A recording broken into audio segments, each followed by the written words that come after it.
பலாயிரம் வருஷத்துக்கு முன்னாடி கட்டப்பட்ட ஸ்ரீரங்கம் ரங்கநாதர் கோயிலை சோழ பாண்டிய நாயக்கர் காலகட்டத்தில் கொஞ்சம் கொஞ்சமாக விரிவாக்கப்படி பண்ணுறாங்க. உலகம் முழுக்க இருக்க செல்வந்தர்கள், மன்னர்கள், இப்படி நிறைய பேர் ஸ்ரீரங்கம் ரங்கநாதர் கோயிலுக்கு ஏகப்பட்ட பொன் பொருள் வைடூரியங்கள் இப்படி காணிக்கையாக வந்து நிறைய பொருட்களை கொடுக்குறாங்க. ஆங்கிலேயர்கள், பிரெஞ்சுக்காரர்கள், சுல்தான்கள், இப்படி பல நபர்களால் ஸ்ரீரங்கம் ரங்கநாதர் கோயில் இருக்க பொக்கிஷங்கள் வந்து கொள்ளையடிக்கப்பட்டு போயிட்டு இருக்கு. 15ஆம் நூற்றாண்டில் மதுரையை ஆண்டுகிட்டு இருந்த சுல்தான் ஸ்ரீரங்கம் ரங்கநாதர் கோயில் இருக்க பொக்கிஷத்தை கொள்ளையடிக்க நினைச்சு பெரும் படையை இங்கே அனுப்புறாரு.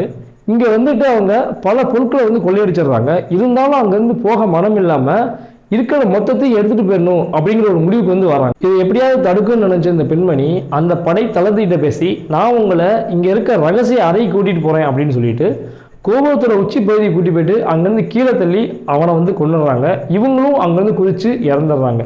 இவங்களோட நினைவாக தான் இன்றைக்கும் அந்த கோபுரம் எந்தவித வர்ணங்கள் தீட்டப்படாமல் வெள்ளை நிறத்தில் காட்சியளிக்குது.